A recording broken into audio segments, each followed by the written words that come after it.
नमस्कार, गुलिस्तान न्यूज में आपका स्वागत है और न्यूज ब्रीफ के साथ मैं शीतल शर्मा। बुलेटिन की शुरुआत करेंगे। जम्मू कश्मीर में 5 विधायकों को मनोनीत किए जाने की तैयारी पर नेशनल कॉन्फ्रेंस का बड़ा बयान सामने आया है। नेशनल कॉन्फ्रेंस ने ऐलान किया है कि उपराज्यपाल ने अगर ऐसा कोई भी कदम उठाया तो नेशनल कॉन्फ्रेंस सुप्रीम कोर्ट का दरवाजा खटखटाने को मजबूर हो जाएगी। नेशनल कॉन्फ्रेंस के अध्यक्ष डॉक्टर फारूक अब्दुल्ला ने कहा है कि विधायकों को मनोनीत करने की जिम्मेदारी सरकार की होती है, लिहाजा उपराज्यपाल को इस प्रक्रिया से दूर रहना चाहिए। डॉक्टर अब्दुल्ला ने यह भी कहा है कि नेशनल कॉन्फ्रेंस बीजेपी के साथ किसी भी सूरत में हाथ नहीं मिलाएगी। हालांकि लोगों की भलाई के लिए पीडीपी के साथ भी हाथ मिलाने में नेशनल कॉन्फ्रेंस को कोई परेशानी नहीं है। दूसरी ओर डॉक्टर फारूक अब्दुल्ला ने अपने आप को जम्मू सूबे का हिमायती बताने पर भी बीजेपी को खूब खरी-खोटी सुनाई है। उन्होंने दावा किया है कि अगर जम्मू के लोगों ने आवाज न उठाई तो उनका हश्र बेहद बुरा होने वाला है। मैं आपको एक बात बताऊं, पहले तो गवर्नर साहब जो हैं, लेफ्टिनेंट गवर्नर साहब, उनको इससे दूर रहना चाहिए, क्योंकि अब गवर्नमेंट फॉर्म हो रही है। ये गवर्नमेंट का है कि वो नॉमिनेट किसको करेगी और नॉमिनेट करके गवर्नर साहब को, लेफ्टिनेंट गवर्नर साहब को भेजेगी। That is a normal procedure. ये क्या करना चाहेंगे मुझे नहीं पता, मगर अगर इन्होंने ऐसा कदम उठाया, हम सुप्रीम कोर्ट पर जाएंगे। फिर हुकूमत बनाने का फायदा क्या है? अगर लाट साहब ही यहाँ रहेंगे तो हुकूमत का फायदा क्या है? मुझे उनके इंटेंशंस पता हैं, उनके इंटेंशंस पहले से ही पता थे, मगर उनके इंटेंशंस कामयाब नहीं होंगे। वो आसमान से भी छलांग मारे। मैंने पहले आपसे क्लियर कर दिया था कि हम बीजेपी के साथ जाने के लिए तैयार नहीं हैं। जो जाएगा उसका हशर वो होगा, मैं बयान नहीं कर सकता। Why not? How does it matter? If we all work for the same thing, for improvement in conditions of people in the state, removing unemployment, removing all the distresses that have occurred in these 10 years, freedom of press, media, first thing we should do. We should have the right to say what is true and what is not true. What is wrong with it? We can be rivals in elections, but if the aim is the same, that we want the good of the people of Jammu and Kashmir, I'll have no objections, and I'm sure Congress will have no objections. मैं भी जम्मू से आया हूँ और मैंने जम्मू की बर्बादी देखी है, उनकी सड़कें देखी है, उनकी स्ट्रीट्स में स्ट्रीट लाइट्स नहीं है, अंधेरा लगता है। और फिर कहते हैं उनको ये ख्याल है कि जम्मू उनकी जेब में है।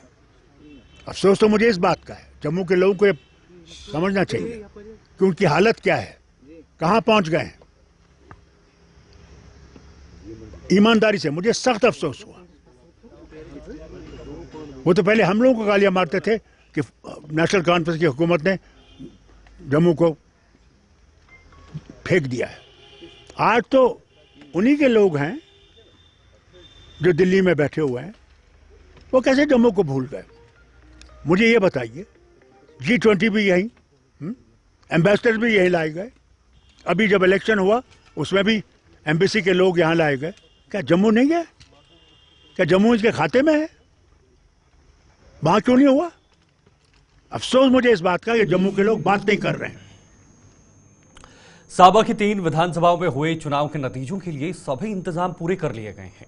इन 3 विधानसभाओं में डाले गए वोटों की गिनती के लिए किए गए इंतजाम की समीक्षा आज जिला चुनाव अधिकारी राजेश शर्मा ने की है। मतगणना केंद्रों जम्मू कश्मीर पुलिस और अर्धसैनिक बलों ने अपने घेरे में लेते हुए सुरक्षा बढ़ा दी है और मतगणना को लेकर सांबा के लोगों में भी बेहद उत्साह देखा जा रहा है।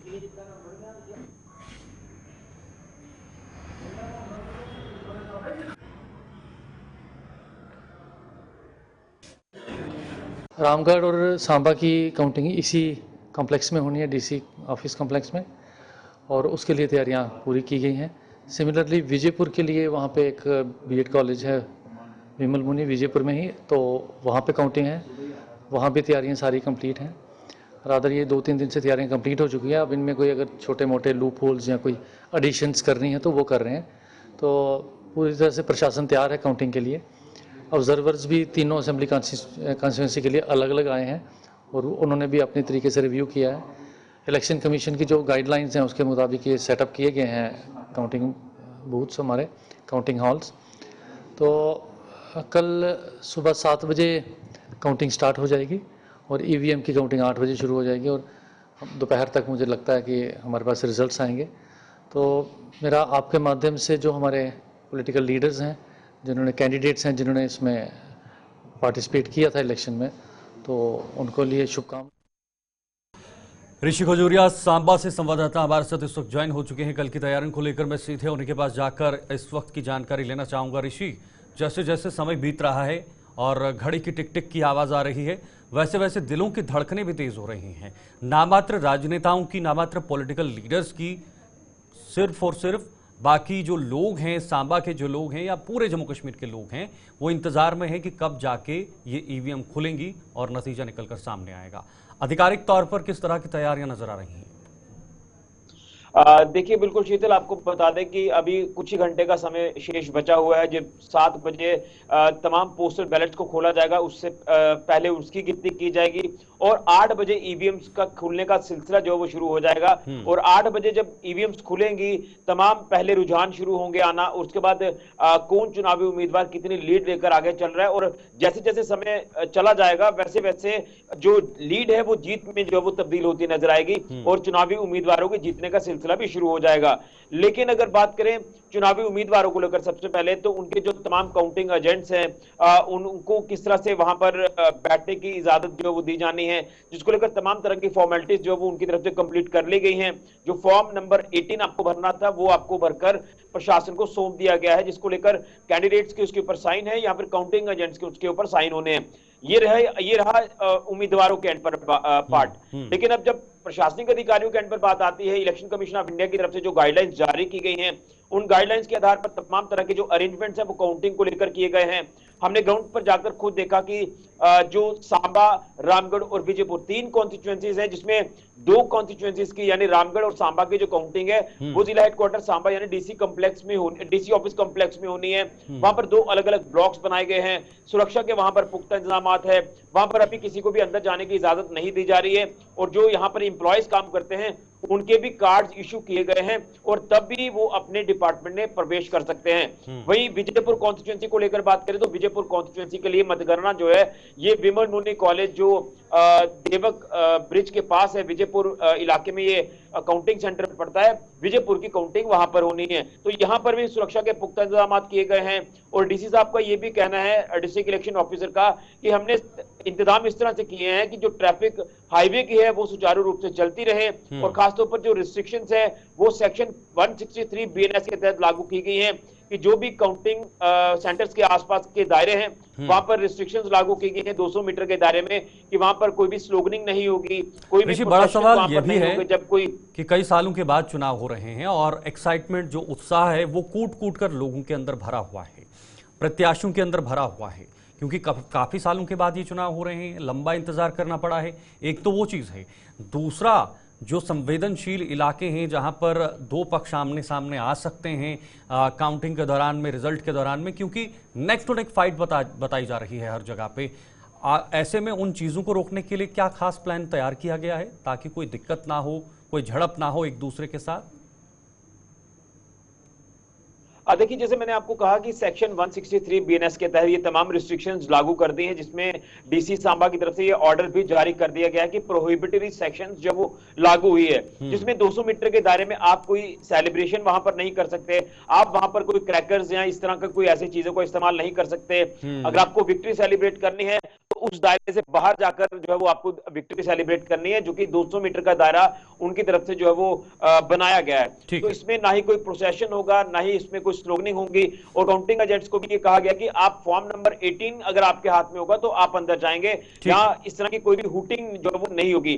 हालांकि 10 साल के बाद चुनाव हो रहे, जैसे आपने भी कहा, सेलिब्रेशन का दौर बनता भी है, सेलिब्रेशन होगी भी जरूर और वो एक बड़े लेवल पर हमें देखने को भी वो तस्वीरें मिलेंगी। लेकिन जब काउंटिंग सेंटर्स की बात आती है तो उसके 200 मीटर के दायरे में आप ऐसी कोई भी है। एक्टिविटी नहीं कर सकते, जिसको लेकर प्रशासन ने तमाम तरह की पाबंदियां जो है वो लागू कर दी हैं। बहुत बहुत शुक्रिया आपका ऋषि, तमाम जानकारी साझा करने के लिए। ऋषि हमें जानकारी दे रहे थे इस वक्त सांबा से, जहां पर जो तमाम कल की प्रक्रिया होनी है उसको लेकर किस तरह की सुरक्षा वहां पर नजर आ रही है। आगे बढ़ेंगे। सेना में अपना भविष्य बनाने के इच्छुक युवाओं को किए बड़े मौका दिया जा रहा है। डोडा जिले में 8 नवंबर से ही टेरिटोरियल आर्मी यानी टीए में भर्ती प्रक्रिया को चलाया जाएगा। सेना की 159 इन्फेंट्री बटालियन के लिए यह भर्ती प्रक्रिया डोडा के डोगा इलाके में 20 नवंबर तक चलाई जाएगी। तो टीए की प्रक्रिया जो है वो शुरू होने वाली है, भर्ती प्रक्रिया शुरू होने वाली है, जिसको लेकर इस वक्त हमारे साथ विकास मनहास डोडा से हमारे संवाददाता जुड़ रहे हैं। विकास, टीए की भर्ती यानी टेरिटोरियल आर्मी की भर्ती होने वाली है डोडा के अंदर। इसके लिए कितने सारे युवा इसमें प्रतिभाग कर रहे हैं, कितने सारे युवाओं का आवेदन अभी तक हुआ है और कितनी बड़ी अपॉर्चुनिटी है ये युवाओं के लिए? जी शीतल, मैं आपको बता दूं, काफी लंबे समय से यहाँ के बच्चे जो है इंतजार कर रहे थे कब 159 इंफ्रा टीए यानी टेरिटोरियल आर्मी की इस तरह से रिक्रूटमेंट रैली हो, ताकि वो भी जो है इसमें भाग ले सके। और ऐसे में कल जो है नोटिफिकेशन जारी की गई है, तो काफी सारे युवा जो है खुश भी हैं और तमाम बच्चे जो है अपने डॉक्यूमेंट प्रॉपर तरीके से बनाने की तैयारी भी करने स्टार्ट हो चुके हैं, क्योंकि कोई भी चूक जो है बाहर निकाल सकती है। तो ऐसे में ये रिक्रूटमेंट भद्रवा के डुग्गा चिंता एरिया में होने वाली है, जहां पर जितने भी जम्मू कश्मीर में जितने डिस्ट्रिक्ट हैं यानी 8 तारीख से शुरू होने वाली है। और उसके बाद जो है डोडा डिस्ट्रिक्ट के लिए अलग अलग डेटे भी रखी है तहसील वाइज। तो ऐसे में तमाम युवा इसमें पार्टिसिपेट भी करेंगे और काफी यानी 350 वैकेंसी है, तो कहीं ना कहीं एक राहत की सांस जो है यहाँ के बच्चों को भी मिलेगी। विकास, ये बताइएगा कितने लोग इसमें आवेदन कर सकते हैं और एज रिलैक्सेशन क्या है, कितनी उम्र के लोग या युवा जो हैं इसमें आवेदन कर सकते हैं? जी हाँ, इसमें एज रिलैक्सेशन जो है 18 से 42 साल तक रखी गई है। यानी 18 साल आपकी मिनिमम होनी चाहिए और अपर जो है आपके 42। और ऐसे में 303 जो है सोल्जर लेने हैं और बाकी टेक्निकल स्टाफ वगैरह मिलाकर 350 वैकेंसी है। यानी भारी मात्रा में यहाँ से बच्चों को लिया जाएगा और देश की सुरक्षा के लिए और तमाम बच्चों के जोश और जुनून जो है देखने को मिल रहा है, क्योंकि स्पोर्ट्स स्टेडियम में हर रोज जो है देखने को मिलता है कि बच्चे जो है भागदौड़ कर रहे हैं और इस तरह की तैयारियां कर रहे हैं। बिल्कुल विकास, देखिए आतंकवाद एक बार फिर से बढ़ रहा है जम्मू संभाग में और खास तौर पर आतंकवाद का केंद्र अगर पिछले कुछ महीनों में हमने देखा है तो उसको डोडा में देखा गया है। डोडा के अंदर गतिविधियां और भी ज्यादा बढ़ गई हैं। ऐसे में आतंकवाद जब बढ़ रहा है, ग्राफ बढ़ रहा है, तो ये कहीं ना कहीं युवाओं के लिए एक अपॉर्चुनिटी है ताकि वो देश की सेवा भी कर सकें।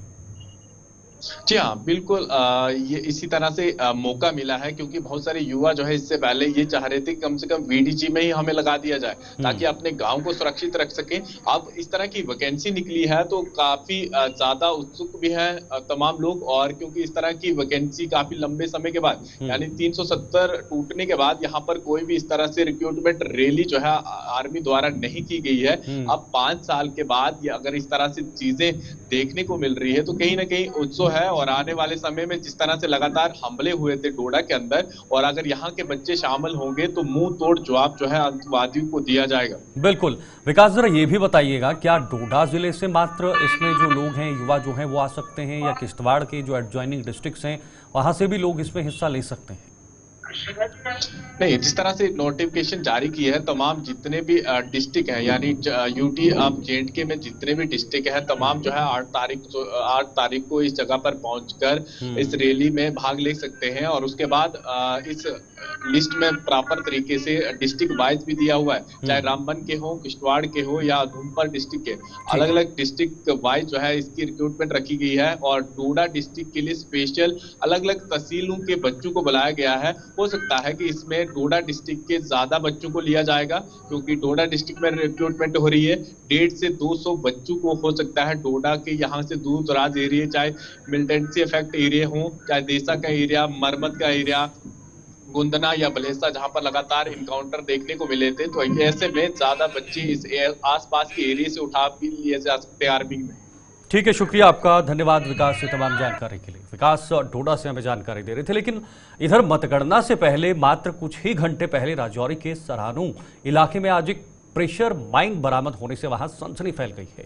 राजौरी से मात्र 8 किलोमीटर दूर मिली इस प्रेशर माइन को हालांकि सुरक्षा बलों द्वारा डिफ्यूज कर दिया गया। जानकारी मिलते ही बम निरोधक दस्ता मौके पर पहुंचा और एहतियात बरतते हुए इसे नकार कर दिया है। असेंबली इंतखाबात से कबल एक पहले राजौरी के सराहनू इलाके में प्रेशर माइन बरामद हुआ, जिसको थोड़ी देर पहले यहाँ फोर्सेस ने डिफ्यूज़ किया है। आप देख सकते होंगे जम्मू कश्मीर पुलिस की बात करें, सीआरपीएफ के जवानों की बात करें या सेना के जवानों की बात करें, इस वक्त मौके पर यहाँ मौजूद है। मैं आपको सीधा इस वक्त राजौरी से दिखा रहा हूँ, जहाँ सीआरपीएफ के जवान भी आपको यहाँ नज़र आएंगे। उसके साथ साथ जम्मू कश्मीर पुलिस की बात करें, उनके जवान और सेना के जवान हैं। थोड़ी देर पहले यहाँ पर आईडी निस्ब की प्रेशर माइन निस्ब की गई थी, जिसको अभी थोड़ी देर पहले जम्मू कश्मीर की पुलिस के जवानों ने डिफ्यूज़ किया है और अब इस इलाके को लोगों के आने जाने के लिए बहाल कर दिया गया है, क्योंकि सुबह से इस तरह की खबर आई थी कि इस इलाके में बारूदी मवाद निस्ब है, जिसके बाद इस पूरे इलाके को मुहासरे में लेकर घेराबंदी करके इस इलाके को बंद कर दिया गया। तो ये वो जगह स्पॉट मैं आपको दिखा रहा हूँ जहाँ प्रेशर माइन निस्ब किया गया था। और बड़ी खबर इसलिए भी है क्योंकि प्रेशर माइन राजौरी के अंदर मिलना एक बड़ी खबर ज़रूर है। इससे पहले आईडी जैसी चीज़ें ज़रूर मिलती रही, मगर प्रेशर माइन की खबर ये मुद्दों बाद देखने को मिली है। राजौरी के अंदर जो सराहनू इलाके में निस्ब की गई थी, जिसे थोड़ी देर पहले ही जम्मू कश्मीर के पुलिस बम स्क्वाड दस्ते ने डिफ्यूज़ कर दिया है और अब इस रोड को लोगों के आने जाने के लिए बहाल कर दिया है, क्योंकि कल जम्मू कश्मीर में होने वाले असेंबली इंतखाबात की काउंटिंग है। काउंटिंग से कबल जहाँ पहले ही जम्मू कश्मीर पुलिस की तरफ से जगह जगह पर नाके लगाकर लोगों के आने जाने वाले लोगों की तलाशी के साथ गाड़ियों की चेकिंग का सिलसिला देखने को मिल रहा था, वहीं खबर सामने आई कि इस राजौरी के सराहनू इलाके में प्रेशर माइन निस्ब किया गया है। ये बड़ी खबर इसलिए है क्योंकि प्रेशर माइन की खबर इस इलाके में बड़ी खबर है। इससे पहले प्रेशर माइन की खबरें लाइन ऑफ कंट्रोल के नज़दीक से ज़रूर सामने आती रही, मगर राजौरी के अंदर से ये प्रेशर माइन बरामद होना ये बड़ी खबर ज़रूर है। मगर उससे पहले ही बड़ी घटना को टालते हुए जम्मू कश्मीर पुलिस हो, सीआरपीएफ हो या आर्मी के जवानों ने इस बड़ी घटना को टाल दिया है। मगर बड़ा सवाल यही अभी भी है कि ये यहाँ तक पहुँची कैसे। राहुल सुदन के साथ जमशेद मलिक, गुलिस्तान न्यूज़, सराहनू। पूर्व डिप्टी सीएम और छम विधानसभा से कांग्रेस के उम्मीदवार ताराचंद पर 1 अक्टूबर को चक मलाल में हुए हमले की चारों ओर निंदा की जा रही है। एससी एसटी ओबीसी संगठनों ने जम्मू में आज संयुक्त रूप से एक प्रेस कॉन्फ्रेंस कर इस मामले में पुलिस की भूमिका पर सवालिया निशान लगाए हैं।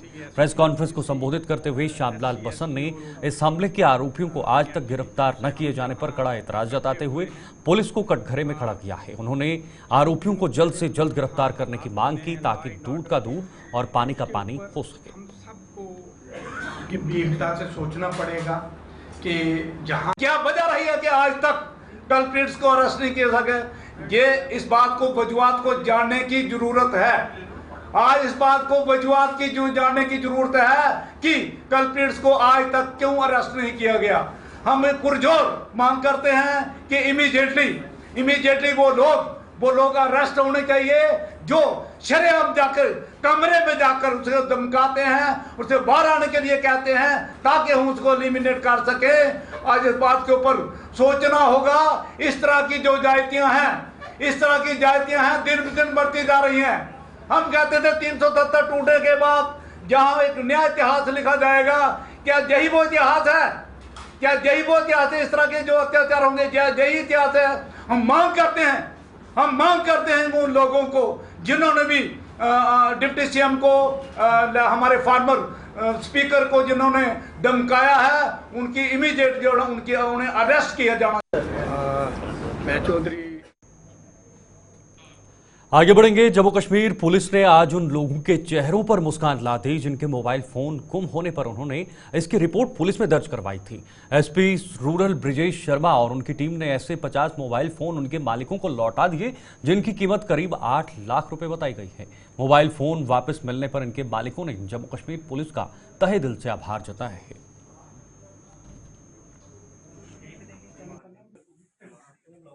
देखिए, मैं आपको बताना चाहूँगा कि आज हमने जो है 50 मिसिंग फ़ोन जो थे, जिनकी मिसिंग रिपोर्ट हमारे रूरल जोन के डिफरेंट जो पुलिस स्टेशन हैं, पुलिस पोस्ट हैं, वहाँ पर रजिस्टर हुई थी, वो हमने आज रिकवर किए वो मिसिंग फ़ोन। और उनके जो राइटफुल ओनर थे उनको आज हमने हैंड ओवर किए हैं वो फ़ोन। और इनकी जो टोटल कास्ट है वो 7.5 से लेकर 8 लाख के बीच में है। ये सारे फ़ोन जो है एंड्रॉयड के थे, डिफरेंट कंपनी जैसे रेडमी का हो गया, ओप्पो का हो गया, वीवो का हो गया, सैमसंग के हो गए। वो हमने जो है लोगों को रिकवर करके आज दिए हैं। और आपके माध्यम से मैं जनता से गुजारिश करूंगा कि जब भी आपका फ़ोन मिस हो या कहीं चोरी हो जाए तो उसकी मिसिंग रिपोर्ट या FIR आप जरूर कंसर्न पुलिस स्टेशन में जो है दर्ज कराएं। आज अगर इन लोगों ने ये मिसिंग रिपोर्ट नहीं डलाई होती तो शायद इनको आज ये फ़ोन हम वापस ना दे पाते। दूसरा कि जितने भी शॉप्स हैं जहाँ पे मोबाइल का बिजनेस होता है, मोबाइल सेल करते हैं वो लोग, उनसे मेरी गुजारिश रहेगी कि आप पूरा बायोडाटा बना के रखें, आप पूरा प्रॉपर बिल जो है वो मेंटेन करें जिसको भी आप फ़ोन जो है वो सेल कर रहे हो। उसके साथ साथ अगर आप कोई पुराना फ़ोन, जो भी दुकानदार हैं जो पुराने फ़ोन को रीसेल कर रहे हैं, उसका भी आप जो है वो डाटा मेंटेन करें ताकि कल को ऐसा ना हो कि कहीं वो फ़ोन किसी इलीगल एक्टिविटी में यूज़ हो और वो जो दुकानदार है या कोई और बंदा है उसको।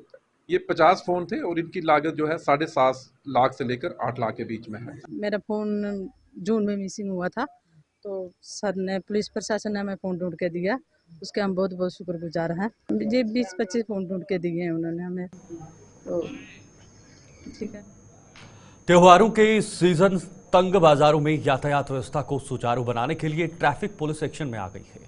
इसी कड़ी में बिजनौर में आज ट्रैफिक पुलिस ने एक विशेष अभियान चलाते हुए कस्बे में नो पार्किंग जोन में खड़ी गाड़ियों के चालान किए। इस दौरान 20 से ज्यादा गाड़ियों नो पार्किंग जोन में खड़ी पाई गईं, जिनके खिलाफ एक्शन लिया गया है।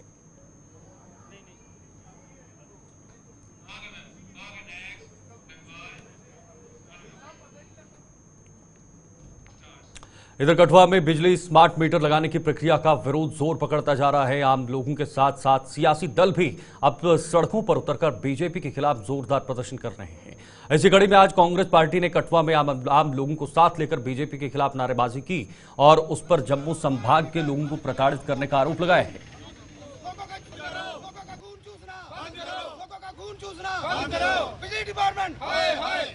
क्या जल्दी पड़ी है स्मार्ट मीटर लगाने की? कांग्रेस और नेशनल कॉन्फ्रेंस का इलेक्शन मैनिफेस्टो है कि स्मार्ट मीटर नहीं लगने देंगे, 200 यूनिट गरीबों को मुफ्त बिजली देंगे। लेकिन इनको क्या तकलीफ हो रही है? ये दिन रात इलेक्शन कल अनाउंस होने हैं, ये दिन रात दौड़ के लोगों के खून चूसने का काम कर रहे हैं। श्रीनगर में क्यों नहीं ये स्मार्ट मीटर थोपते? आज आके जम्मू को बर्बाद किया जा रहा है, चाहे खनन माफिया हो, चाहे हमारा यहाँ पे इंडस्ट्रियलाइजेशन का जो प्रोसेस ये कर रहे हैं, जितनी जमीनें हैं वो सारी इंडस्ट्रियों को दे दी। ऐसा क्यों हमारे लोगों के साथ भेदभाव क्यों हो रहा है, जबकि हमारे लोग पूरा समर्थन देते हैं? और आपने देखा पिछले MP इलेक्शन में भी लोगों ने इन्हीं का नुमाइंदा चुन के हमारे संसद में भेजा और माननीय वहाँ पे वो मिनिस्टर है। मगर क्या लोगों को, इसलिए लोगों ने उनको चुना था और आज ना रिजल्ट निकला और अभी इलेक्शन भी खत्म नहीं हुए, बीच में इन्होंने स्मार्ट मीटर वाला प्रोसेस लगा दिया। अरे मैं ये लोगों से पूछना चाहता हूँ कि आप इनकी बातों में कैसे आ जाते हो?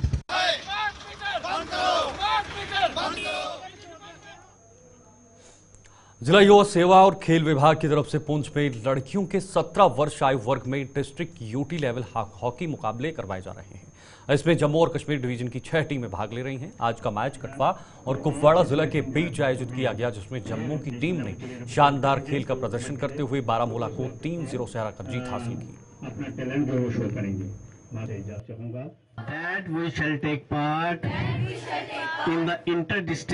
ये हमारे पिछले 3-4 दिनों से ये टूर्नामेंट जो है हॉकी का जो है अंडर 14, 17 और 19 जो है वो इसका आगाज़ हुआ था 4 दिन पहले। तो अंडर 14 और 19 के कंपटीशन जो है वो परसों हमने समाप्त किए थे। आज जो है आज अंडर 17 गर्ल्स के कंपटीशन हॉकी के जो है वो यहाँ पर इनका इनॉग्रेशन हुआ है और 2 दिन तक ये टूर्नामेंट चला रहेगा। तो जो भी बच्चे यहाँ पर सिलेक्ट होंगे वो नेशनल लेवल पर जो है वो रिप्रेजेंट करेंगे। आज यहाँ पर इधर सांबा के वृद्धाश्रम में आज Jammu Kashmir legal services authority की ओर से आज अंतर्राष्ट्रीय वृद्ध दिवस मनाया गया। एक गैर सरकारी संस्था के सहयोग से आयोजित इस कार्यक्रम के दौरान वृद्धों को उनके हकों के बारे में जागरूक करने के साथ साथ उनकी सुविधा के लिए मेडिकल कैंप भी आयोजित किया गया, जिसमें वृद्धों के स्वास्थ्य की जांच करने के साथ साथ उनमें दवाएं भी वितरित की गई हैं। लीगल सर्विसेज अथॉरिटी सांबा के सचिव संदीप सिंह भी इस मौके पर मुख्य अतिथि रहे। इनमेट्स, जहां हमने जितने भी ओल्ड एज इनमेट्स और यहाँ डिफरेंट जो इस गांव के लोग हैं ओल्ड एज वाले, उनको हमने यहाँ मेडिकल चेकअप किया और मेडिकली अवेयर किया था और उनको बेसिक नेसेसिटीज जो भी हमसे हो सकता था in collaboration with medical team हमने उनको प्रोवाइड की। मैसेज ये हमारा रहेगा कि एल्डर्स का टेक केयर होना चाहिए हर घर में, ये एक मॉरल रिस्पॉन्सिबिलिटी होनी चाहिए चिल्ड्रंस की, ताकि वो पेरेंट्स का ख्याल रखें। और अगर कोई पेरेंट नेग्लेक्टेड फील करता है तो उसके लिए कहते हैं तरह तरह की फाउंडेशन जैसे मुस्कान फाउंडेशन है, वहां पर आप तक। न्यूज़ ब्रीफ में अभी के लिए फिलहाल इतना ही। देश और दुनिया की तमाम खबरों के लिए आप देखते रहिए गुलिस्तान न्यूज़। नमस्कार।